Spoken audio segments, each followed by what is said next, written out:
everyone, welcome to my Haunted or Not YouTube series. It's kind of weird that I decided to do a haunted series because I have a really overactive imagination and I get scared easily. But I'm also drawn to scary things. Not too scary, just a little scary. Like, you couldn't pay me $1 million to watch The Exorcist. Just a little scary. On the other hand, even though I have this dreamy, overactive imagination, I've actually been diagnosed with chronic nightmare syndrome, which I didn't even know was a thing, but I've had nightmares my whole life.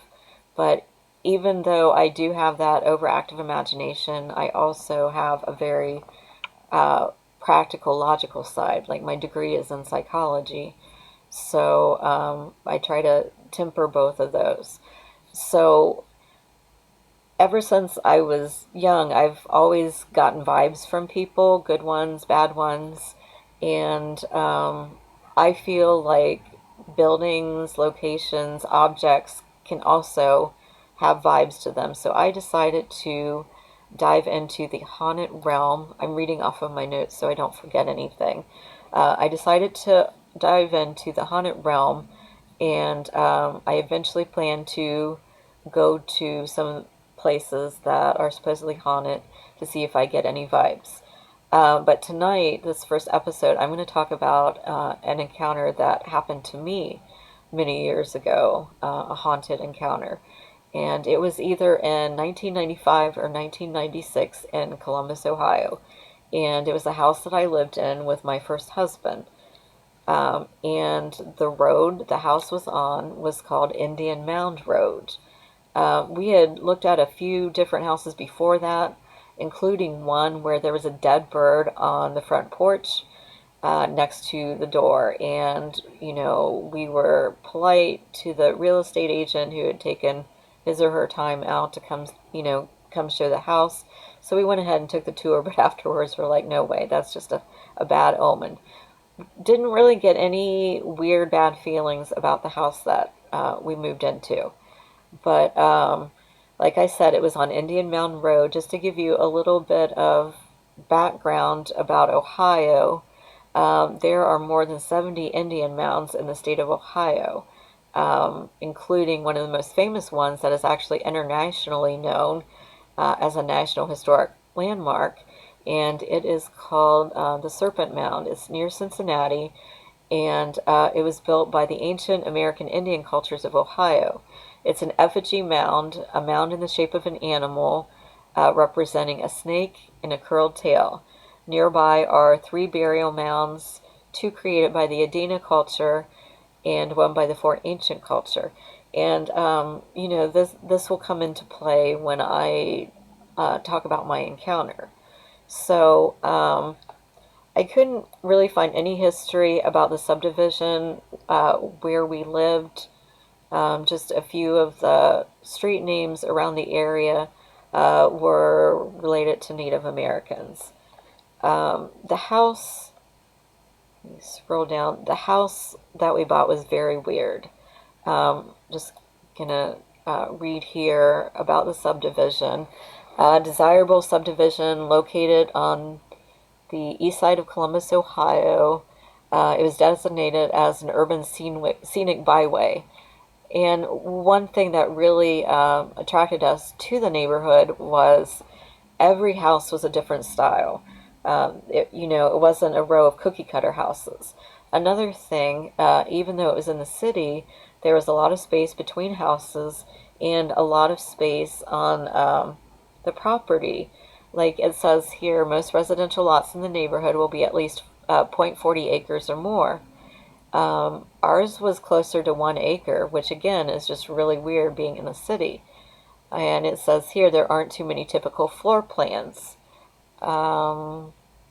So anyway, like I said, the house that we bought was very weird. Built in 1964, I was able to look back at the previous owners, and just very strange that I think the first three owners only lived there like 2 years, 2 years, and 3 years. I thought that was very odd because this was a fairly large house, not a mansion or anything, but it was It was, without the basement, 2,500 square feet. It was definitely not a starter home. It was one that, you know, you would grow into, and you would stay there for a while, and build your family. So I thought that was really weird. It was a split level. They called it a single story, but there were different partial levels, and you'll see it in the pictures. Um, the previous owners, that we bought it from, they first bought it in 1980 and stayed in 1994, which up to that point was the longest anyone had stayed there. And again, I'm thinking, what's going on? Why why did these people leave? And we only stayed 2.5 years, but that was because of divorce. So we bought it in November of 1994. In 1995, my husband bought a local business, and he was literally gone from morning to night. We also, in May of that year, started to put in a pool in the backyard. Now, you won't really be able to see too well in the pictures in the backyard, but um, the backyard was like a rolling backyard. There was kind of a bit of flat land, but then it just went up like to a hill and kind of a mound, like an Indian mound. And that was where we put the pool. It was a nice in-ground heated pool, and did not have that, the incident until after, they first dug with the pool. So that just made me think, did they disturb something? So, um, so now I'm gonna try to show you. Um, let's see, bear with me. I'm still learning all of this. And I actually shot this video earlier and then realized you couldn't see any of the pictures. So I'm really hoping it works this time. Let's give it a shot. Okay, hopefully you can see these pictures. I can't really check to see if you can. So this is the driveway leading up to the house, front of the house. And these are pretty recent pictures, like within the last year or so. And one thing I noticed is they actually enclosed the entrance area. Before, you just walked up a step right to the front doors. And of course, my imagination is working overtime thinking, what are you trying to keep out? But, that's just my imagination, I'm sure. The garage was a huge garage. Then you can kind of see the side yard, the bay window there, and the backyard that way. So here is a closer, or I'm sorry, it's further away. Let me put my glasses on here. So this is part of the front yard. As you can see, it's really spacious, and I think it was the first spring that we lived there, I planted over 200 houses, 200 flowers. Sorry, I've been looking at houses, and I thought that was a great idea until I realized I needed to water them all. And I put a lot of flowers up by the pool, so I had to trudge up there like every day. And I think by a certain point, I kind of forgot about those flowers. Um, so there is the front yard. And again, here is another view from the street. As you can see, the spacious front yard. Like I said, it was just really unusual for being in the city. Okay, front doors. Thought it was very interesting that they kept the doors that were there when we were there. And now everything looks ominous to me. So, the red doors, they look blood red. And here's the foyer.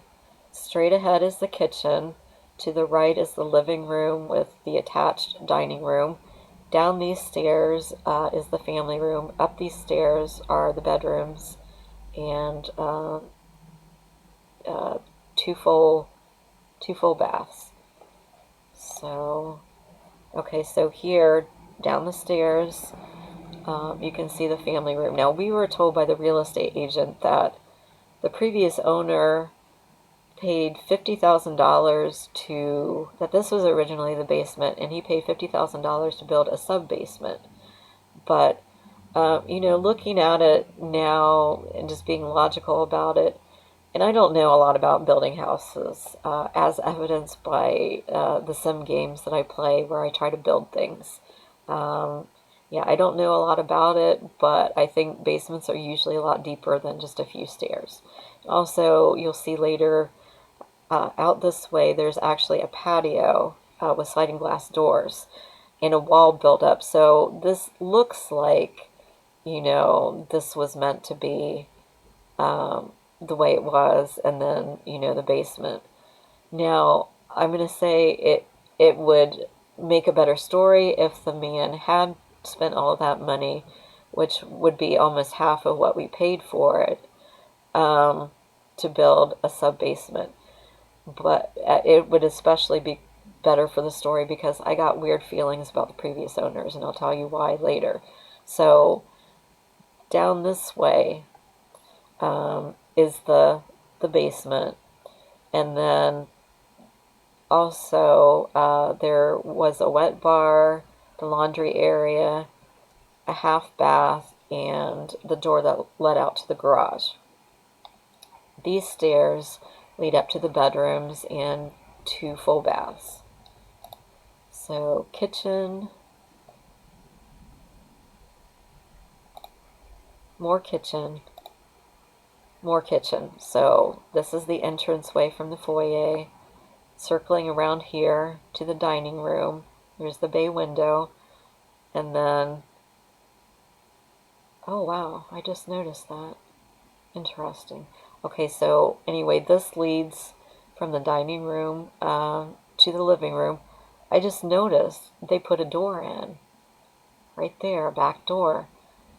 There wasn't a back door there before, and I remember someone who looked at the house said there's not a back door, and we're like, well, there are sliding glass doors. Gosh, I just noticed that. That is really weird, and I've looked at these pictures quite a few times from the realtor site. So that's really interesting. At one point, we had planned to put a back door in, but they put a back door in. They also put a deck on. So then, more kitchen, dining room that circles around to the living room, which goes back to the foyer. And it almost looks like they have the same curtains. Then there's the bay window where I had a table with plants. Most of them died, but I think one of them lived. It was my poinsettia that I got for Christmas one year. Forgot to water it, and for whatever reason, it did really well. And then back to the foyer, and you can see the steps up to the bedrooms. And maybe just because, I know what happened there, I get a chill looking at these pictures. I don't get a good feeling. Up this way, because that's where the encounter happened. I don't really get bad vibes from this area, or the kitchen, because they're pretty sunny, they're pretty lit. And they're pretty close to the door if you need to get out. More of the living room. More of this is the family room area that they said was originally the basement. But as you see here, there's sliding glass doors that lead out to a patio, and the wall is built up around it with a gate and stairs that go down. So it really looks like it's meant to be. And you realtors out there can chime in and tell me what you think. But when I looked at the auditor's site, and I think that they didn't put all the permits in because you would need a permit for the deck too. And the only permits that I saw on the site was a hot water heater that was put in before we moved there, and then the pool that we put in. So I don't know. So those are the steps that lead back up to the foyer. You can actually see the red doors, which is kind of creepy. and then the stairs that lead up to the bedrooms. So this is another shot of the family room. And right here used to be an opening, like a window almost. And there was a wet bar there with a door that led into it. There was a sink uh, and a little refrigerator. So right through there to the right and then to the left was that basement. And then straight ahead and to the left is a half bath, and to the right is the laundry room, and then the door that leads to the garage. So another shot of the family room. And here is the little half bath. And not sure why they took a picture of this, but didn't take a picture of the laundry room that was across from it, unless it was messy. And they didn't take a picture of the basement, which maybe it was messy too, but just gave me weird feelings. Because, when we thought that he had built, a sub-basement, automatically I'm like, what was he trying to hide? Because there were some really weird things I thought about the house and about the previous owner that I'll talk about later. So I would hear a lot of noises. Like I said, my husband was gone, from morning to night. I'm a writer. Um, and this was one of the bedrooms. And with this little area off to the side here, and I don't know what the technical term is for that. It's not a sunroom, but again, chime in. It's not large enough for a bed, and also there are closets at either end of it. But and then we had a sleep sofa here and some bookcases for a guest bedroom. And I would get so scared at night that I would barricade the door to this room, and because there was no lock. I don't think any of the doors locked except maybe the bathrooms. So I would sit in there with a knife while I was writing or whatever. I was so scared. Like I said, the power went out all of the time. And even if it just looked like it was going to rain, we would lose power. And it was back in the day before everybody carried a cell phone. So when the power went out, so did my phone. And like I said, there was a lot of space in between the houses. And our neighbors, most of our neighbors were kind of weird. Now, the woman to the right of us, if you're looking at the house, she was normal. But even she said, sometimes it's as quiet as a tomb here, which really creeped me out. Those weren't the words I wanted to hear. And then the people to the left, they were really strange when we went to introduce ourselves. It was a man and a woman. I think there was a woman there. All I remember was the man, though, because he was dressed in like a Hugh Hefner smoking jacket, and he actually made guns with his fingers and went bang bang at us. So, he was really strange, and we were like, okay, we're not inviting him to the neighborhood barbecue. And then the woman across the street, nice enough woman, but she had mental issues. She was a hoarder, and then she would take random people off the street and let them live with her. So she wouldn't have been any help in an emergency. So I literally felt super isolated, and we didn't really know anyone yet at the time. And I remember one night the power went out, and I got so scared that I actually did the thing you're not supposed to do in a horror movie when the power goes out. I ran outside. It's just like I felt that need. I had to get out of the house. Fortunately, nothing grabbed me. It was not until I was in the house that something bad happened. Not that night, but yeah. So here is another shot of that bedroom, and that's the door I used to barricade. I'd prop books and stuff up there. Closet. And this is what was my writing room. These are windows that could look out into the backyard, and I did something that I probably normally wouldn't have done put my desk against this wall with my back facing this area, which is something I would usually not do, but I wanted to look out the windows. And recently I asked a friend who had been to the house before if she ever got any weird feelings. And she's very practical, very scientific, is a counselor, and she said she got a weird feeling when she looked out the windows towards the pool. So that really kind of creeped me out too, because, like I said, the encounter didn't happen until after we started digging the pool. So here's another shot of my writing room. Like I said, closet at each end. Okay, this is what I called the pink room.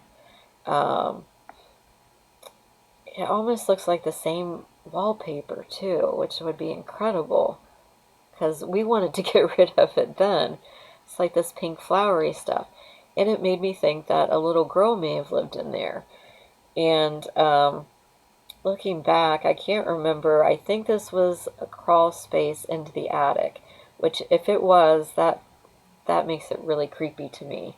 Um, just after I tell you all about it. But while it looks like a lot like my laundry chute in my house now, it wasn't. It also looks like what I have in my kitchen that leads up into the attic. So anyway, we thought a little girl might have lived in there. So here's another view. Closet, door that leads to the hall. And here is, and this looks exactly the same. I swear the curtains are the same, which is really, really, really weird. So this was a really small room, and my husband used it for his little office. And I remember one night, one of the scariest things that ever happened there, which was, I can explain with logic, but I was standing in the hallway, and keep in mind this is on the second floor. It was at nighttime. I was alone. I saw a face in this window, and I don't think I've ever been so scared in my life. And I looked closer, and it was a raccoon, thank God. But just remember, that was on the second floor, so I'm like, oh my gosh. So here is where one of the scary episodes happened. Well, there was only one encounter, but in this room is what made it seem like there was no logical way to explain what happened to me. And I'll explain that in a little bit. And then here, bathroom again, stairs up to the room where the encounter happened. Now, I have a friend who, again, she's very sensitive. This is a different friend, very sensitive to external stimuli, like myself. She said she got a really depressing and weird feeling in this area right here, right around the bathroom, and right where the proof that it may not have been like a logical thing that happened. And I told her, I said, that's really creepy you said that, because I never told anybody that the nightmares that I have about this house, still to this day, the evil is always emanating from this bathroom. So when she told me that, I really got chills, because I had never mentioned that to anybody. So these are the stairs that go up to what was our bedroom, where the encounter happened. And it's just really creepy for me to see it again. Just let me know if you have any feelings, as you're looking at these pictures. I mean, for me, obviously, they're a little scarier because I can put myself back there and know what happened. But just let me know, you people who are like highly sensitive people like myself, or just very sensitive to their surroundings.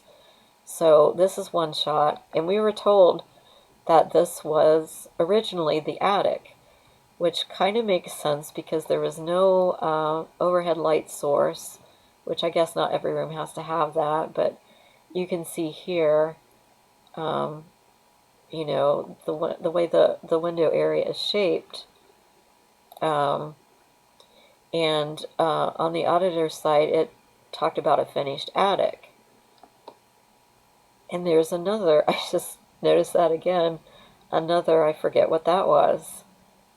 Is that more? I don't know. Gosh, I can't remember. This is where the encounter took place. Right in here is another full bath. And here, this picture especially gave me a really creepy feeling because one, it's darker than the other because there's no light source. I do remember now how scary it was to come up these steps. You know, someone with an overactive imagination think I would have to turn the light on in the hall, like on the stairs, and have to go in this dark room and turn on one of the lamps. So the bathroom's this way, and then there are two closets, left and right. This was my husband's, this was mine. And if you can see this piece of wood here, to me it looks taller than it was before. But once you push all the clothes back, you can see this. It's weird, too, that the closet door is open. Why isn't this closet door open? You know, it's like, come investigate me. It's kind of creepy that they're showing that. I guess maybe just because it's actually, you crouch down, it's the entranceway to the unfinished part of the attic.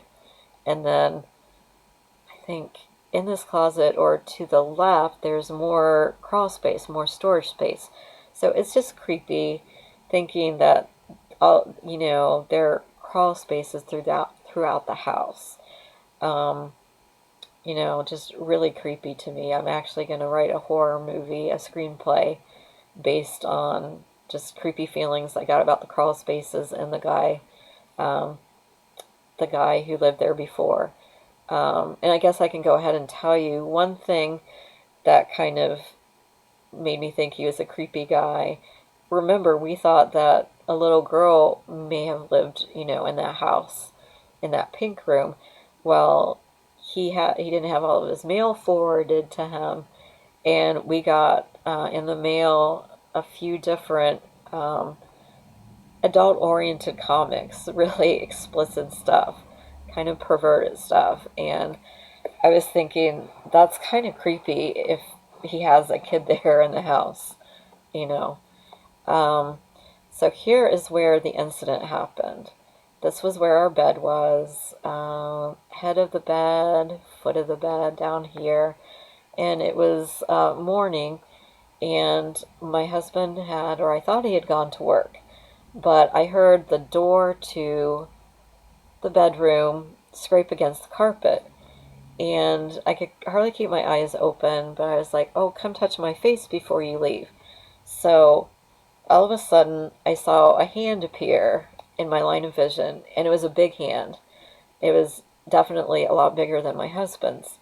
And I noticed there was like a black smudge on the back of the hand, and it reminded me of like inmate numbers or something, or some kind of tattoo like that. Something, you know, someone you didn't want in your bedroom. You know, someone who had escaped or something. So he touched my face, and the hand started to snake down my neck. And I'm like, oh my gosh, he's going to strangle me. So I closed my eyes. I wasn't able to fight him. And later on, I woke up. So, you know, the logical part of my brain said, okay, you know, that was either sleep paralysis and or false awakening, where you think you're awake, but you're not, and you can't move. So I didn't think much about it until I went down. Let's go back here. I sure hope you can see these pictures. I really don't want to have to shoot this again. I'm getting hoarse.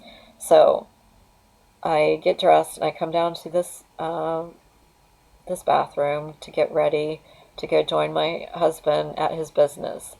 I look in the mirror, and there's literally a black smudge on my neck, right where that hand touched it. So I'm like, oh my gosh, I'm freaking out, but I'm like, okay, there's got to be a logical explanation. And I thought, okay, well, I think yesterday at the business I was working with newspaper or something. I probably just got some of that on me. Well, even if that had happened, I think I would have noticed. I mean, it was right on my neck, as plain as day. That And I just thought about it recently. Why on earth, if I hadn't seen that smudge until after that incident, why would I have dreamed of someone with a smudge on his hand like that? It just doesn't make sense. So that was really, really creepy. And one thing that I was researching earlier were tattoo practices of different Native American tribes. And they said that when the Spaniards um, came to the West Indies, that some of them would tattoo the backs of the hands of the slaves. And they specifically said with black, they didn't say ink, but a black material or something. So I thought that was super freaky. And then they said that sometimes some tribes would do like different lines, which that kind of that kind of reminded me of what I saw too. It was kind of smudgy, not a barcode thing, but not necessarily um, numbers, but that's just what it put me in place of. But maybe lines like that. So I thought that was super creepy. Um, so I'm going to go through the rest of these pictures. The garage. Okay, so here is the side yard where the bay window is. So, and there's the dining room and the living room. Um, the back of the house, the backyard. So you can see it kind of slopes up. It goes up the hill, and like I said, where we put the pool was kind of like a mound. That's why it kind of makes me wonder, did we disturb something when we dug there? Um, so, back of the house again. The deck. The new door they put in. Look how dirty the white looks. That's kind of creepy to me. I don't know. So this right here is the window that of our bedroom, and those are the windows to my writing room. So I think that my friend had to have been referring to these windows here if she was able to see the pool area, because, like I said, the pool area was up on a hill. So then another view, you can see how it slopes here. And we were also told rumors that Native Americans had once been buried here and moved, which, is very plausible because this whole area was inhabited by Native Americans at one time. And like I said, there are over 70 mounds. And in downtown on Mound Street, there was a 300-foot mound there at one point, and then they tore it down to make because there was too much traffic, which kind of, I don't know, it's kind of scary to think that they would disturb a site like that. But backyard, and this stairs down to the patio and the family room. More side yard. Okay, so here is the backyard where I should say the pool used to be. Why these people bought a house with a pool if they didn't want a pool is beyond me. I mean, that was a really nice pool. So you can see the outline right there, the pool. It's weird they kept the same shed that we had. They filled it up, the pool, with dirt and planted trees over it. And again, my overactive imagination is like, are they trying to keep something buried? And we had planted a whole bunch of trees when we moved in. And I was really sad that we wouldn't get to see them grow up when we left. But now seeing it like this, I just get a creepy feeling. I don't know, maybe it's just because I know everything that happened, but Just, it doesn't look inviting. It looks kind of creepy to me. I don't know. So, let me see. Oh, okay, you can see me now. Um, so, I'm going to ask you, do you think my house was haunted or not? Or do you think there was a logical explanation for everything? Comment below and let me know if there is anything haunted that you want me to research or talk about. Um, my next episode, I'm going to talk about another one of my encounters, and this one is going to be a haunted person. Someone who, when I encountered this person, I really felt like I was in the presence of evil. So, that one, I'm going to ask you, have you ever felt like you were in the presence of evil? So, I will get better at this. I'm still learning everything. Um, be sure to like and subscribe, and thanks for watching.